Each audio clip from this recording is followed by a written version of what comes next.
In this episode of the Rebel Entrepreneur Coaching Series, there are adult themes and swear words. So please be careful. If you're listening to this in your car with your kids in the back seat, maybe listen to a different episode and come back to this one.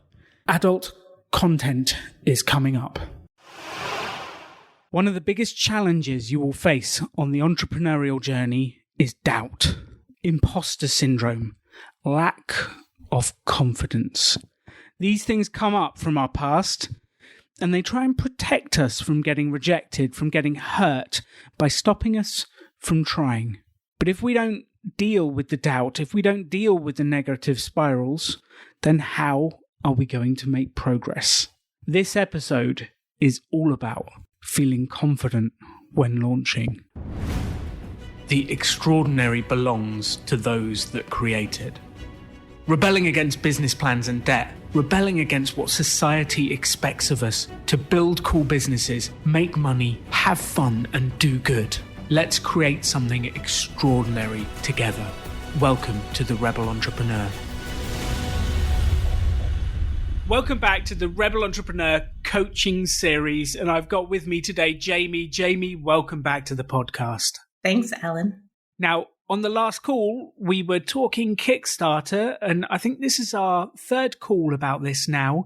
We've decided on the project. We're launching the Mandy 9 comic book.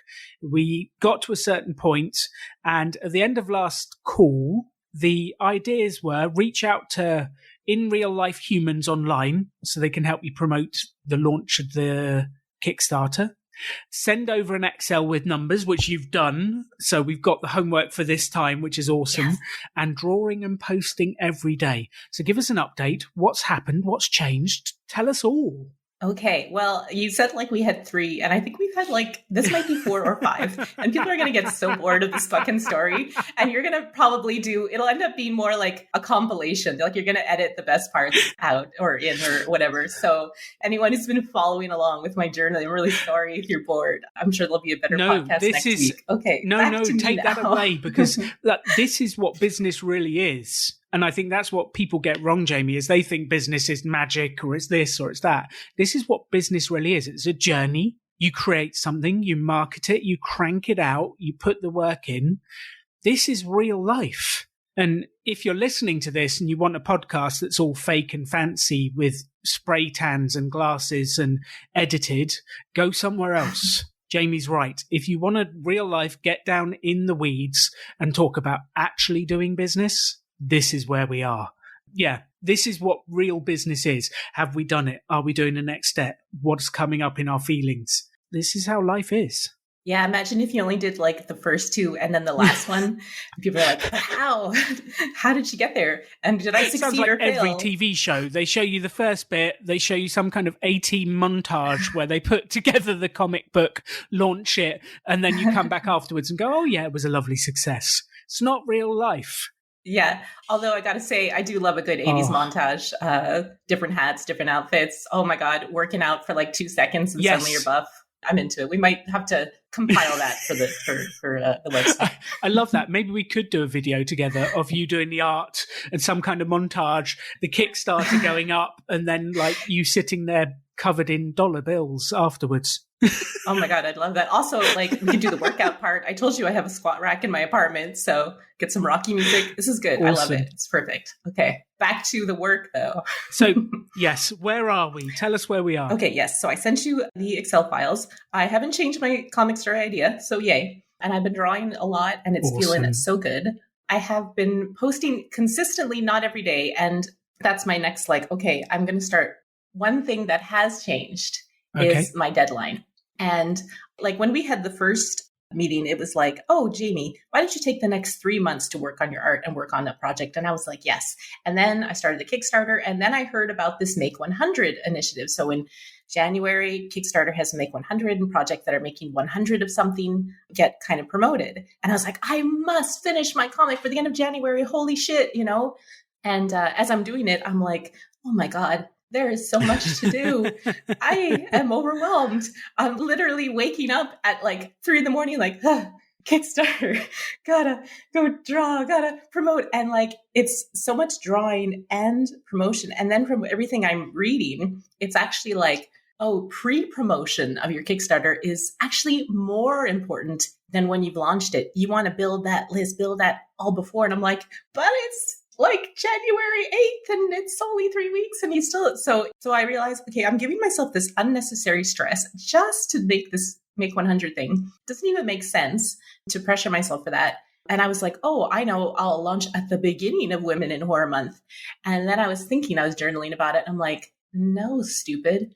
Launch at the end of Women in Horror Month. Then you spend all of February building excitement towards your thing, making connections, promoting your art. And I had seen like the Women in Horror Twitter account post something. I'm like, and they were talking about events. And I'm like, events, eh?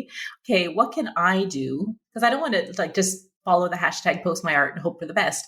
What can I do to promote myself and build community? Because I also want to make cool friends who are girls who are spooky and love horror during this time. So I wrote on their website and I said, hey, I would love to start the hashtag Women in Horror Month artists, so that visual artists can use it. Visual artists who, maybe haven't made a horror movie or aren't writers, but still love horror art and are women in horror, and can we use this hashtag to promote that?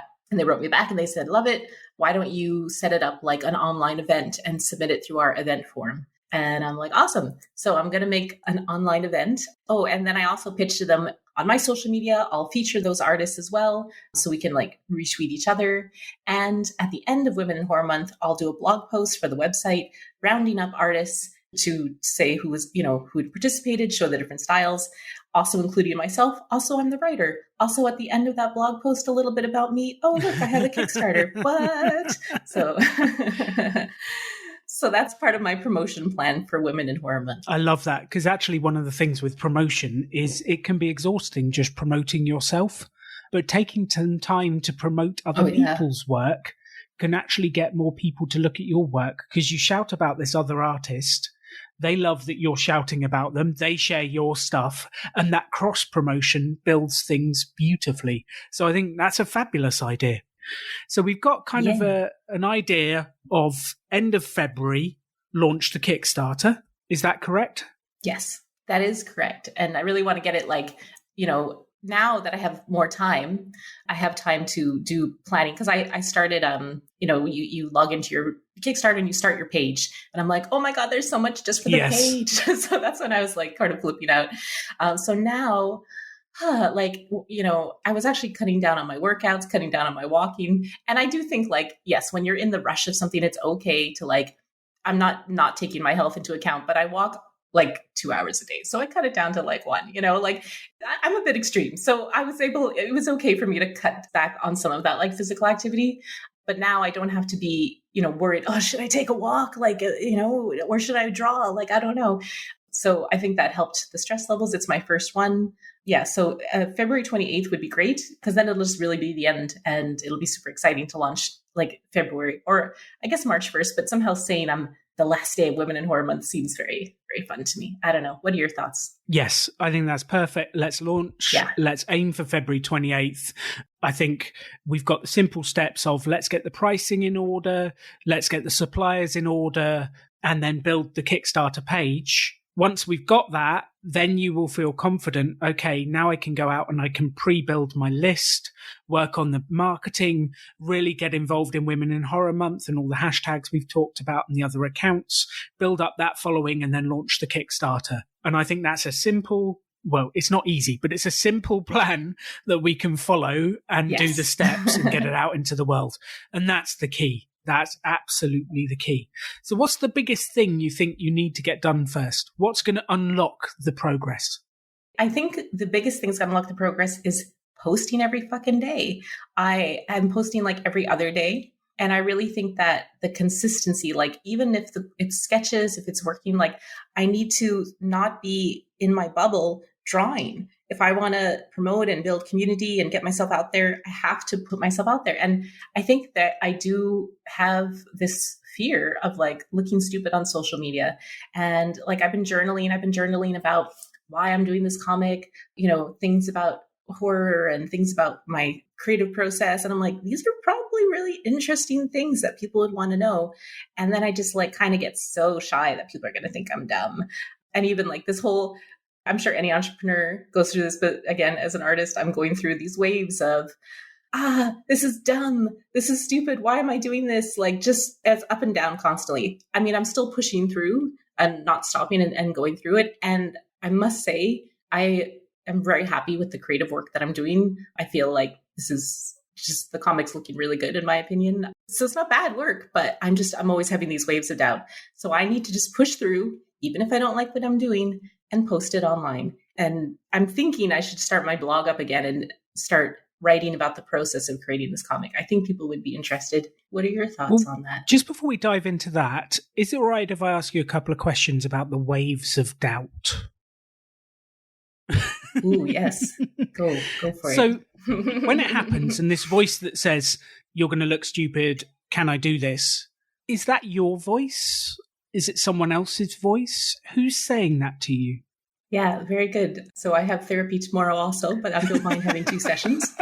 It's interesting. Business is rarely about the actual mechanics of the business. It's about getting your head straight. And I've had to do years of this for myself. It's about getting my head straight so that I can just do it, because we know what to do in business quite often, but there's all sorts of things that go on inside our own minds.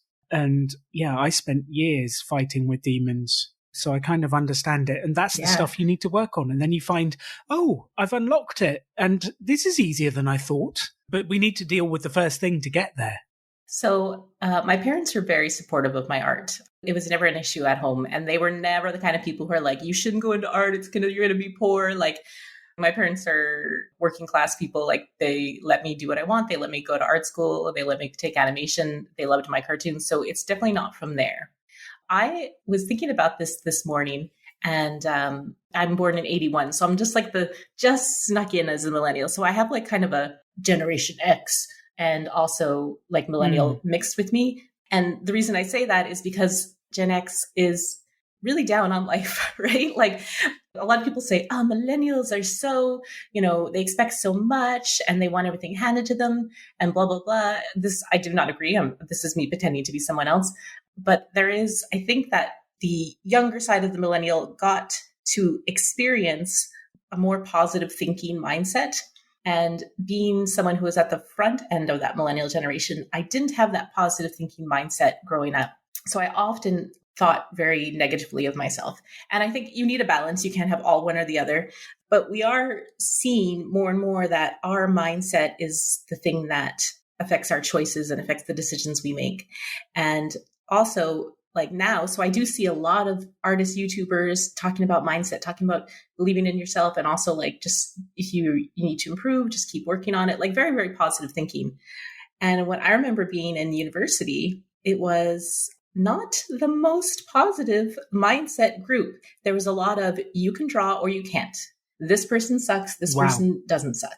Yeah. And you would have people who are like, talking about that person's work's not good. They're never going to make it, blah, blah, blah. Like a very, very toxic kind of environment. I'm not talking about like as a whole, but that was definitely there. And you kind of get in it. You're like, oh God, I don't want to suck. I don't want to be one of the people who sucks. And I remember sitting with a friend, and she's a nice person. I like her a lot. We don't talk anymore, but at the time we were friends. And sometimes people say something that they don't think is like a big deal, but it strikes you and it just holds on to your soul. And she was saying, I hate artists who just draw women. Women are so easy to draw. It's so boring. It's like, it's not good art. And I was just like, oh my God. In my head, not out loud, I draw women. All I draw is women. And like, as we've discussed, like I do like erotic art and it's all fucking pinups. So it was this moment where I'm like, I'm not a real artist. I'm not good enough. I can't draw backgrounds. And like, it was a really pinnacle moment for me. And just that feeling of not being adequate and feeling I will never be adequate, that this is the way I draw and never shall I improve. There's a limit, there's a ceiling, and that's it. I know that's completely wrong now at 39. Okay, good. Never too late, not dead yet. And now when I think I do a bad drawing, I just push, I'm like, okay, it's one bad drawing instead of like, I am a bad artist. Oh my God. And this is definitely because of my wonderful therapist this year who's helped me see those cognitive distortions, right? That's totally labeling, like doing one bad drawing and saying I'm a bad artist is a distortion. It's false. It's a bad drawing, or it's a work in progress. Like it's not even good or bad. Why am I labeling a drawing, with like an ethical stance? But that happened in like university, which is, I'm in my 20s. It's not like those developmental years, but I guess it kind of is too. And so because I know it's there because those are the voices I hear in my head. Like I have one friend who's like amazing. He's so talented. He was like the best in school. And I'm like, if I post this art and he sees it, he's going to think it's bad. And he would never think that. But I've like created this story that like these very talented people are like looking at my art thinking, not so good. So yeah, it's like this fake story that I made in my mind about the narrative that other artists are thinking when they look at my work. Interesting. So a couple of thoughts. I think you're absolutely right to not attach this stuff to identity, because it's so easy to say I'm not a good artist and attach it to your identity, as opposed to I haven't got that drawing to where I want it yet and it's a work in progress. So that separation of identity is fantastic. The voices and the state. What is a critic's job? To criticize? Yes. And at university, what do they train you to do? To improve your work. And what's the first step to improving it? Yeah, they have group critiques. Yes. So they train you to be critical, to look at it, to criticize, to do it. And that's the training that you get, is to look at something and judge it. And as a society, we're very judgy. Like we look at things, we say whether it's good or bad, we're very quick to judge. But in terms of the critics, and this is a really interesting one for an artist, in terms of the critic versus the market, how does the market make judgments? On whether they like it or not. Yeah. How do you know if the market likes your work or not? Well, they purchase it. Yeah, they give you dollars. They give you money. Well, yeah. And that's kind of how the market judges you, is they will buy it or not. A critic, like that's in essence what they do. They write to criticize, they talk about things. Like that's part of the fun, saying what you do and you don't like. But that doesn't help you as a creative to get out there. And really what we need to do is silence those voices and get you in touch with your own inner joy to put the work out. Because as soon as you start to think, what would the critic say? You're trying to please the critic and you're not drawing what will come from you. You're not releasing your own expression of art out into the world. When I'm doing a presentation, as soon as I start to think, what are the people judging me going to think? It's when I get in my own head and the presentation goes well. As soon as I start to get in my own head about doing the podcast and think, what will people say? What will they think? What will they judge me? I get in my own head and I don't say what is really needed for the audience and for you. And it's exactly the same with every piece of creative work. If we're in our own head thinking about what other people will think all the time, we won't produce something truly exceptional. Now, it is worth having a thought every now and again of what would the audience enjoy, because they're going to pay for it. So we need to have that slightly in mind, but that's not what should be in mind every day. And I think what we need to do is we need to silence these voices, or at least tame them slightly, so that you're free to create. Because one of the things I noticed when I very first started doing my own business was I would spend more time debating whether it was good or bad in my own head, fighting with my confidence, fighting with self-doubt, fighting with belief.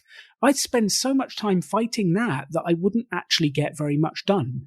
And it's really interesting. The more time we give to the doubt, the more energy we give to the doubt, the less energy we give to actually creating the art, the product, the service that we want to create. So then comes the question, how do you make sure most of your focus is on the positive side of I'm pushing forwards, I'm creating the best art I can, I'm looking at what I'm doing and I'm having fun, I'm enjoying it, I'm doing that. And it's a question of focus. So I've just got another example for you on focus. If you go to a party, Jaymie, imagine you go to a party pre-COVID times maybe, or post-COVID times. You've gone to a party, there's lots of people. Let's be positive. Let's look forward to the nice party we're going to go to. And at this party, in the corner, there is a couple arguing. They're not happy, they're arguing, they're getting upset. If you get drawn into looking at them and feeling what they're feeling, and that's where you focus for the party, what will you feel? What will your experience be like? Yeah, it'd be very negative. And I'll think, oh, man, what a shitty party. Everyone was fighting. No one was having fun. Yeah. And over the other side of the room, you've got a bunch of free people who are dancing, having fun, laughing, chatting. You know, they're having a great time.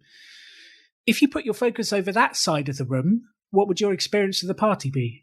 It's an awesome party. Everyone's having a good time. Here's the thing. It's the same party. And I think that's what happens in life. It's the same life. And in any given moment, what is wrong is available to you and what is right is available to you. And you get to decide where you focus. So in this moment, right now, I'm sat in a room in Leipzig in Germany. I've got the radiator on full because it's snowing outside. I'm a little bit uncomfortable because I'm in the bedroom at a side cabinet perched because my wife's doing work in the main room. My back aches slightly and I'm hot.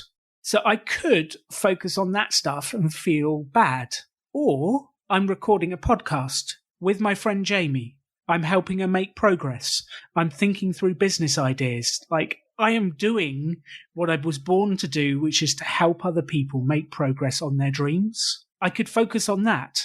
Which one do you think helps me feel good and gives me power in the situation? Yeah, well, the second one.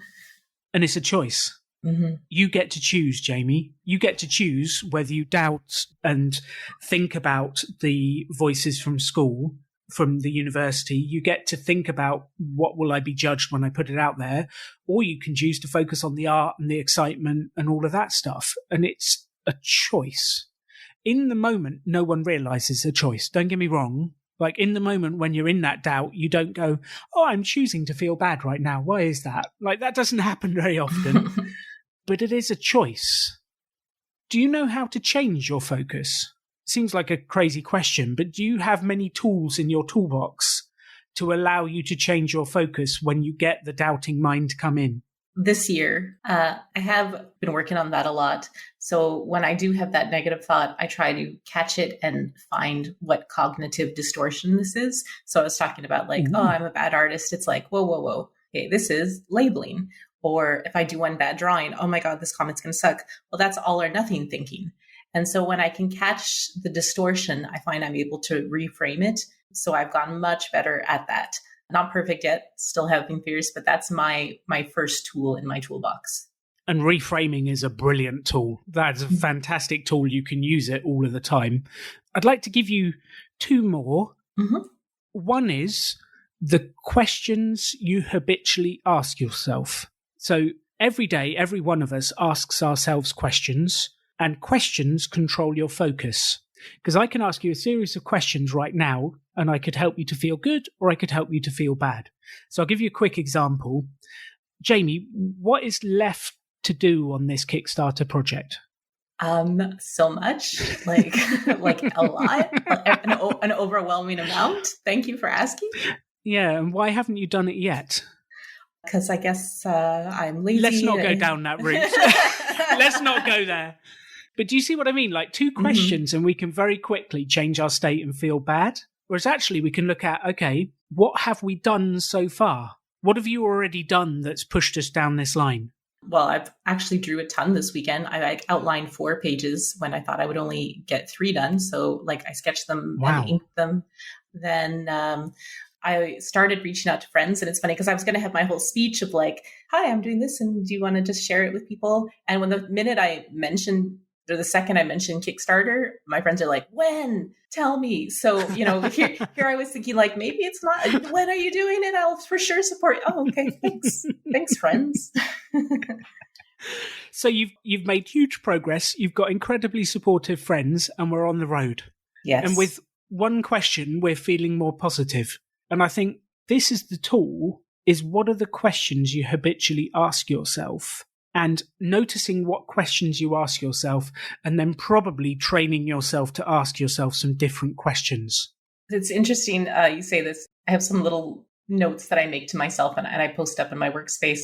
And I had posted this one note, and sometimes you post things around and they become part of the scenery, and I completely forgot. Now I'm looking at it now as we speak. And it was something I heard somewhere else, very similar to what you said about asking questions. And so the question I have posted up, literally staring me in the face, is, how is this the best thing that's ever happened to you? And I got that question from another artist, YouTuber. And because I had a lot of stress this year, I mean, we all did, COVID, work stress, relationship stress, just it's been stressful. And so by reframing those things, I found that I'm much better at dealing with stress. I'm much more resilient because I've been taking those negatives and saying, okay, but what is this teaching you? How is this the best thing that happened to you? And honestly, like, a lot of those negative things were, because I guess I did make the most of it. It wasn't magic. You know, I asked myself that question and I found ways to turn it around. I love that. And it's the questions are the answer, Jaymie. It is all about the questions you ask yourself. And one last little example on this. My wife and I, for many years, took us a long time to work this out. We used to go out for breakfast and work on our projects together. And we'd sit there for a couple of hours. We'd have a lovely time. Then right at the end, it would go bad for Katie and go well for me. We'd have an argument and we wouldn't understand what would happen. It took us many years to work out what was happening. And Katie's strategy at the end of our project session, our sitting down and doing things together, was to ask the question, what have I not done yet? And then to look at everything on the list she hadn't done. And then she felt overwhelmed, unhappy, and like she'd wasted the last 2 hours. My strategy at the end of the project session was to go, what have I done? And then to look at the big list of things that I've done, feel good about it, shut down my computer and move on with life. And we had completely opposite strategies at the end of a work session. And it's just the simplest thing of asking a different question. And we actually started to train that in, and we would ask ourselves the question, like, Katie, stop scrolling down the list of things we've yet to do. Stop scrolling and let's have a chat about what we have done and then feel good about it. And I think it's such a simple tool, changing the questions you ask. And I don't know whether you have them on a post-it note or put them up on above you on the screen, or you have an alert on your phone that every hour when you're working, it comes up and say, what am I proud of I've done in the last hour? Or what do I feel good about? Training those habitual questions in to help you feel good will change the focus from that voice that drags you down to the one that lifts you up positively. Yeah, I love that. So I find, like having the Post-it, it kind of gets lost in the background. Or I do put alerts on my phone for certain things like that. And then after a while, I'm like, oh yeah, that thing. So I find they become too habitual, too much in the background. Maybe I should move them around. Like maybe I'll take that sign from my workroom and put it in the bathroom mirror, just so that for a week it's in a different place and it's sort of clicking my brain in a different way instead of always keeping them in the same place. I love that. Yes. Yeah. So the two tools I wanted to give you to add to reframing is, number one, the questions you ask yourself, which will change the way you focus. And number two, I know you know this, but the quickest way to change your state is to change your physicality, your movement. Mm-hmm. And I'm positive you understand this already. Like, if you want to feel sad and depressed, what do you do with your body? Yeah, you just curl up into a little ball. Yeah, it's very, very difficult to be sad and depressed when you're staring at the ceiling, smiling. Like, it just doesn't work. It's like, please, body, just go to where it needs to be. And there's been plenty of studies on this that show there is a link between your body language and the way you move your body and your state. And you can choose to interrupt the circle at either side. And I know, well, now you've got a rack in the house. Mm-hmm. Like, if you ever get one of these thoughts of this is dumb, go and do 10 squats. For us, it would be do 10 burpees. Katie does this to me. You look in an unhappy mood. Let's do some burpees. That changes my state, and then I can come back at it. Yeah. I mean, when I was talking before about why I can't give up exercise, I mean, part of it is vanity. I want to look super hot. The other part is like the mental brain stuff. Like, I've had depression my whole life. And the only thing that really helps is lifting heavy weights, going for walks. So the idea of cutting those out is actually detrimental. Even if it takes a lot of time out of my day, I need it. I absolutely need it. Otherwise, I could be so depressed that I won't get any work done. So I'd rather just take that 30 minutes, go for the walk, and then I feel great, and come back and actually be able to do some work. I love that. Yes. So I think with business, it's really interesting because lots of people are like, we should just get on, we'll just push through, we'll just focus on doing the work. And I think the primary thing you need to do is get yourself in a good state and then do the work. Mm-hmm. Because if you feel good, you will breeze through the work. The doubts will bounce off you. It's like you put on, I'm feeling good armor. I'm feeling good superhero outfit. Like when you feel on top of the world and someone says, I don't like what you're doing, even if it's your own voice in your head, how do you react? If someone says they don't like what I'm doing, I get real low, like real sad. What, even if you're feeling confident and happy on the day? Even if I'm feeling confident, sorry, misunderstood. It's funny, I'll tell you, my brain was somewhere else because I'm like, actually, I'm at a standing desk and I put my hands on my hips as you were talking about the superhero pose. And I'm like, yeah, this is a cool stance. So, yeah, when someone doesn't like what I do and I'm feeling confident, it's like, it doesn't affect me as much. In fact, I'm just like, oh, fuck off. Like, who cares? Exactly. It bounces off you as if you're a superhero with armor on it. Mm-hmm. And it just doesn't have the same effect. But if you're already in a slightly down mood and someone gives you that thing, it can take you down. And I've had it. It'll take me down for a long time. Mm-hmm. So actually the most important thing you can do is work on that power, that energy for yourself so that you are feeling confident. Then you can defend against these doubting voices. Even if they're other people's voices in your head, they just won't have the same power if we can help you to feel confident and strong every single day. Awesome. All right. I got my pep talk. I'm going to have the best fucking day today. Let's make this happen. I love that. Yes. Cool. So we've got some tools for that.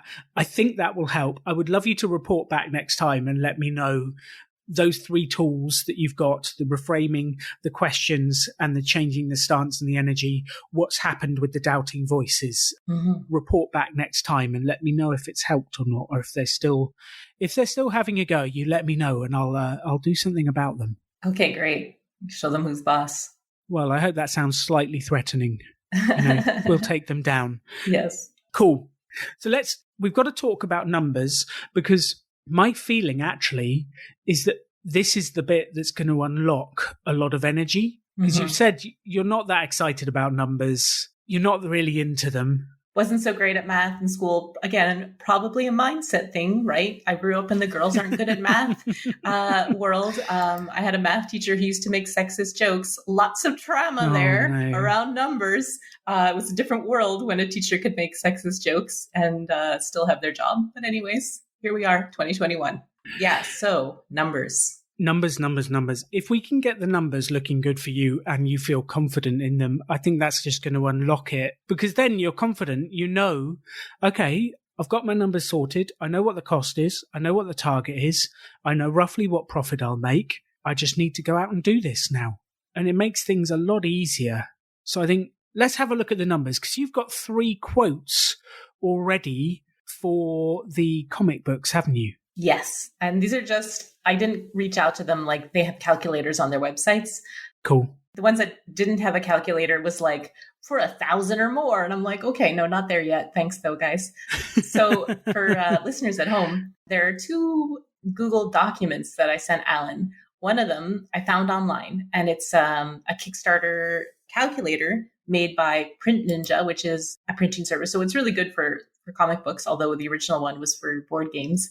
And I put in the lowest quote that I found. So at the end, there's a funding goal and there's a negative number in the profit investment. And I'm like, interesting. I don't know how, but that scared me, seeing like this 800 minus number. I'm like, that wasn't part of the plan. So I made my own Google Doc where I just took all the quotes I found. So I have 3 different printers. I have costs for 50 comics, 100 comics, and 250 comics from these 3 different printers. I have the price of stay flat mailers. So instead of just putting a comic in a normal envelope, you want to put it in something really strong.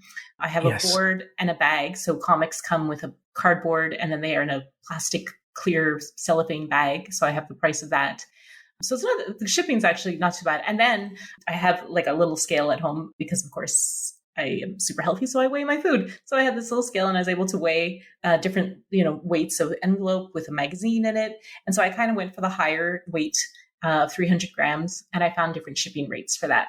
And then I, at the end, calculated it all. Since I don't know Excel that much, I just did this plus this plus this plus this. There's probably a better way to do that, but that's the way I did it. And so all those numbers are high and terrifying. Now I have to check this. I'm pretty sure like your Kickstarter goal doesn't include the shipping that people add later. You do want to include some shipping in the cost of the item because most people get scared and they say, it happens for every online store. They get to shipping, they see the shipping costs, they're like, peace out. So you want to make that shipping cost lower, but I can't make it zero because then the comic is going to cost so much and it's just going to look dumb. And it's only a 14-page comic, so it's kind of silly to charge $20 for it. So I think that like, even if I see the price of 100 books is like $1,942.55, that's including the shipping. So I don't think the goal on the website would be that. So that's what I think, but I'm going to have to investigate a bit more. What are your thoughts on this sheet with all its colors? Also, viewers at home can't see, but it is several colors and it's very pretty. That's how I make numbers fun. The artist came out. I love it. So let's just because I think we've got several elements at play here, because we've got physically shipped comics and then we've got digital comics. And the digital comics don't cost us anything to ship. Mm-hmm. And like, I know you've put your time into it, but the $5 comes in and you've just got to send them the comic. So at that point, that's extra money for work you've already done. That's true. Whereas the physical comics do cost money for every single one we do. Mm-hmm. And a cost for 100, if we take that middle one, Mixam Comics books, cost for 100 with the shipping, and that was pretty much everything you needed was $2,000, wasn't it? Pretty much $2,000. Mm-hmm. Okay, so we've got the cost for 100 comics is $2,000.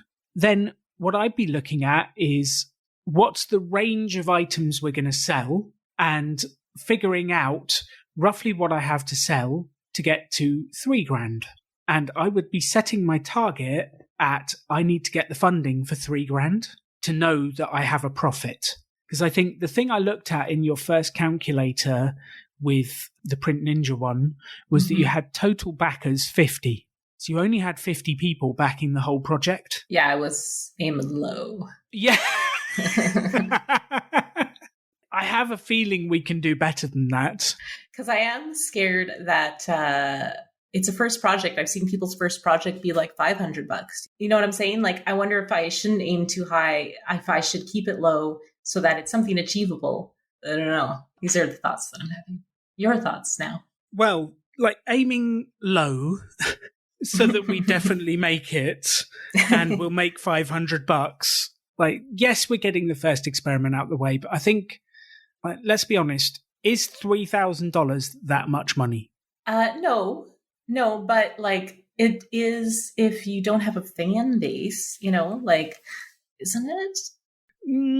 Do you have a small fan base already? Yeah, small, super small, like tiny. Super small? Yeah. Well, it's not all about size. It's about how engaged they are. Oh, right, it's about how committed they are. Yeah. About how much they want to get involved with you. And you've got people who love what you do and want to help promote it, help share it. There's all sorts of people that be interested. I think we just got to go for it. And like, if we set a $3,000 target and we don't hit it, what's the worst that happens? Then nothing happens. Literally nothing happens. Yeah. So I can do it again later or do a different story. I don't know. Yeah. Fair. And experiment one failed. Mm-hmm. And we can change the tiers and change the structure and change what we do and have another go at it later. So it's not even, we're not saying Mandy 9 didn't work. It might be the pricing, it might be the structure, it might be the other stuff, and we can have another go. I think you don't really have a lot to lose with Kickstarter, because the worst that happens is you don't get funded. So remember all that stuff I said before about like fear about what other people think? I have this fear that I'll put that $3,000 goal and people are going to be like, haha, stupid. this is dumb. You're never going to make $30,000 on Kickstarter. You haven't even put one comic out in the world. You're so dumb. Do you see that's what's going on there? And I know that like I should be reframing it, but that's exactly that's like the clear voice in my head when I think of a $3,000 goal. Whose voice is that? Do you know? Can you hear whose voice it is now? I guess it's the university again. It's like the get over yourself, you're not that good voice. Okay. I want to have a go at doing something with you that will hopefully change the voice. So give me what kind of language is the voice saying to you? You mean like literal, like take You've off never sold a voice. comic. Oh yeah. Yeah, exactly. Like you've never even finished a comic online. Like you've only finished one comic and it wasn't that good. You only draw characters, your backgrounds suck, like you don't have a big following, nobody's going to support you, this is stupid, that's such a high number. I am a full-time illustrator and I haven't even launched a Kickstarter. Who are you to launch a Kickstarter when you only have like 500 Instagram followers? I love this. God, these people are negative, aren't they? Aren't they so mean? The thing is that they're in your head. So it's actually you saying this. But this kind of been installed by other people, but they are mean. And it's interesting. Do you know, would you ever speak to anyone else like that? Oh, never. Even if I didn't like them, I would never. Like, I'm a very compassionate person. And I'm always like, well, people have their own trauma. Like there's a reason that person was a jerk to me. Like, no, I would never speak to somebody like that. Just me, just myself. Yeah. Isn't that fascinating that the people we treat the harshest is ourselves? And we would never treat other people like that.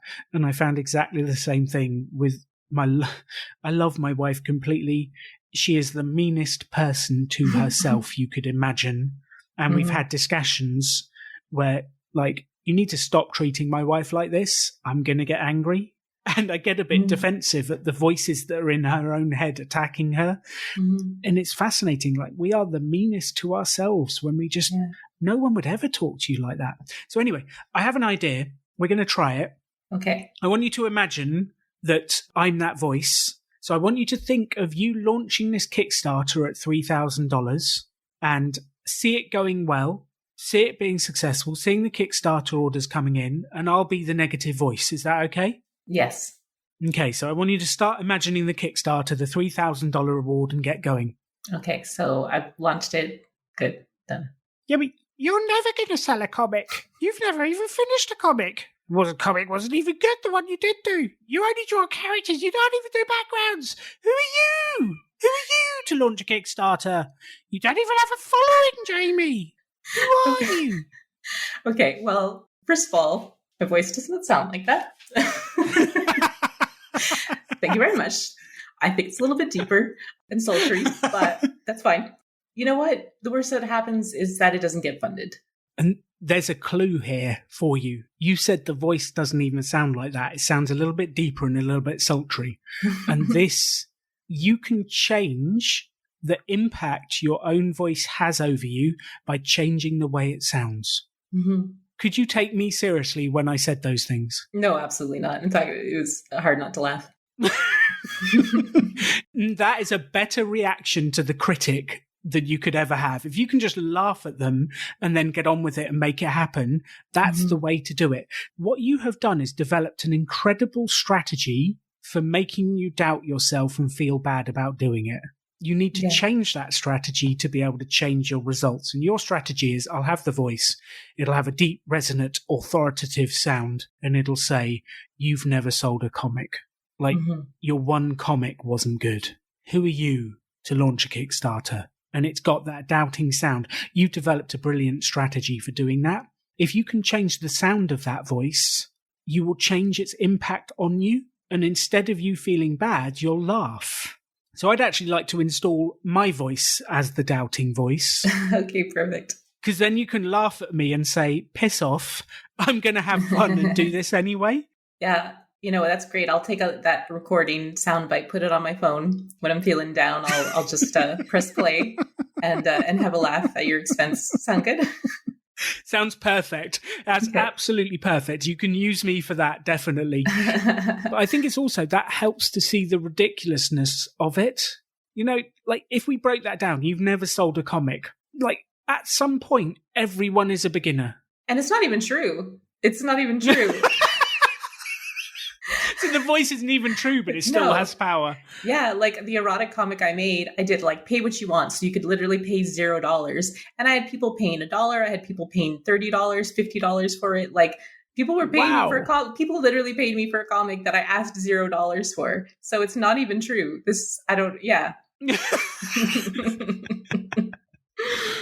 Unbelievable. So look, I think like fundamentally, this is the doubting stuff that stops you from taking action, because it doesn't really matter if you pick $3,000, $4,000, $5,000, $10,000. Doesn't really matter. We've got to go out and do it and make it happen. And it's the doubting voice that stops us taking action and will stop us getting there. And it's your own voice, Jaymie. Mm-hmm. Yeah, I'm feeling, I have some strategies now. I'm pretty excited. Also, like, yeah, I do realize it's totally me. It's funny, again, with my journaling. Just this morning, I was writing about how I've had so many ideas, comic ideas in the past that I started and then I let go because I thought they were dumb. And I didn't think they were, I thought they were dumb. I thought other people would think they were dumb. And it's so ridiculous, the huge body of work, and also thinking that I wasn't good enough. Oh, I'm not good enough yet for this. Whereas now, as I'm working, sometimes the drawing isn't good. And then I just redo it, or I look up proper references and it's not a big deal. So there's so much that I could have created in my past that I didn't. Now, I mean, I have to just like kind of release and forgive myself for that. And I was where I was, but I don't want to move forward not creating anymore. I don't want to do that. I'm actually like, I've become sick of my negative voices. I'm sick of myself. I don't want to stop creating anymore. I don't want to put my life on hold anymore. So I love this like annoying voice, because that's at this point, I'm not scared of that voice. I'm just annoyed. Like, fuck off. Like, who cares if I fail? Like, literally, who cares? So let's get rid of the negative voice. Let's fire the negative voice. And maybe I could help install a better one. Because Jaymie, I've seen your art. Jaymie, your art is excellent. You've created fantastic art. You've been paid to do a comic book that people didn't have to pay you for. You have hundreds of people following you online because they love your art. You have friends. You have supporters. Your drawings are incredible. You just need to get out into the world. I like that voice. I might record that one instead. Keep it on my phone. Yeah. Well, I think everyone needs a supporter voice in their head. And quite often in our own heads, we're actually unbalanced and we have more of the negative voices than we do the positive ones. And you need those positive voices. So to everyone listening to this, to Jaymie, find someone you like their voice, you like the way they sound, and get them to record you a positive voice that you can listen to. And whenever the negative stuff comes in, play that small audio clip of a minute or two and get the positive back in, because there's too many negative voices in our heads when we need positive voices to help us make progress. And actually, there's like some websites where you can get celebrities to read your text, that you pay. So you can get like your favorite sports star, or your B-list celebrities, I guess, are doing this. So maybe not your favorite sports star. You can get Kermit the Frog sound alike, saying, hey, Jaymie, good job, or whatever Kermit's voice sounds like. So that's cool. You can literally have like a B-list hero tell you that you're awesome for like $30. I love that. That's a fantastic idea. That is a fantastic idea. So look, roughly the cost for 100 comics is $2,000. Yeah, including shipping supplies and the printing. Yeah. Okay, so all in roughly $2,000. So if you set the Kickstarter for 3 and the cost is 2, that gives you a little bit of profit and some what if it goes wrong money, because it might come out different prices, different places. Yeah, the shipping's always the scary one. Yes, exactly. Then we just need to build the levels to a point where we think we can get towards $3,000. And then let's do a test, because what have we got to lose? Okay. So for action steps, do you want to talk about the levels next time, the different levels of Kickstarter, rewards?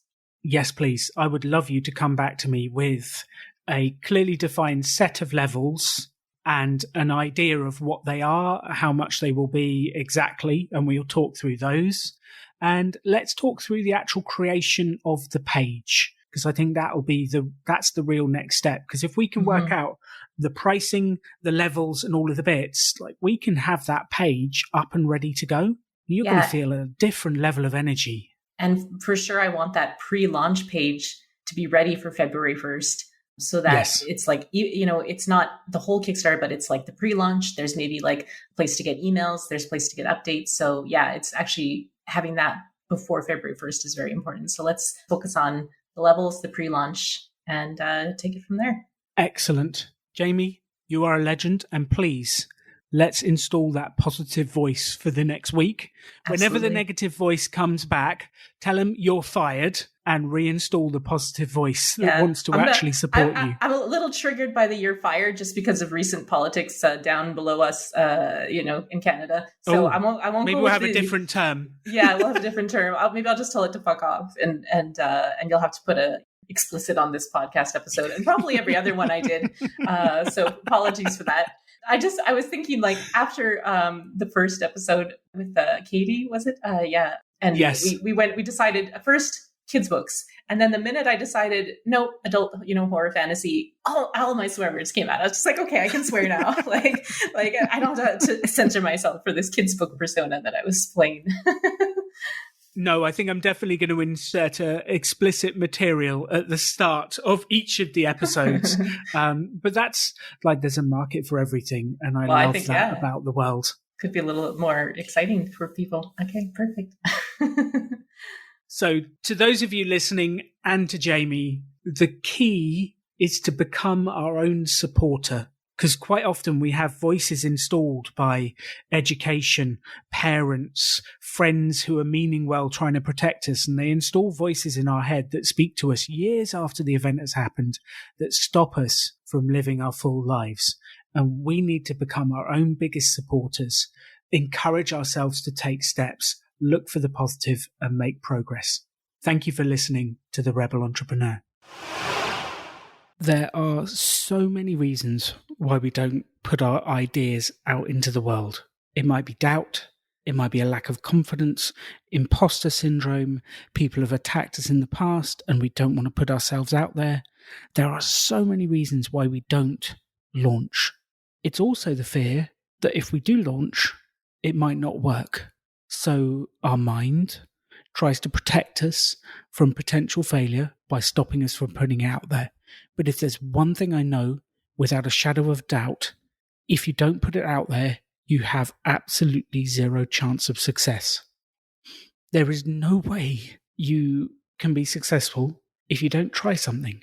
Now, trying something doesn't mean you will be successful. It means you have a chance. It means you have an opportunity. Just because the opportunity doesn't mean you're going to score every time, doesn't mean you're going to be successful, but you have the opportunity. And this is what I want you to do. I want you to reframe the doubt. I want you to minimize the haters by using the techniques in the episode, changing the voice, pushing it away, changing the interaction with them. I want you to conquer some of those demons within inside you. And I want you to have a go, because you never know unless you have a go. And if this episode does one thing for you, that one thing I wanted to do is to inspire you to take a chance, because you never know what lies round the corner.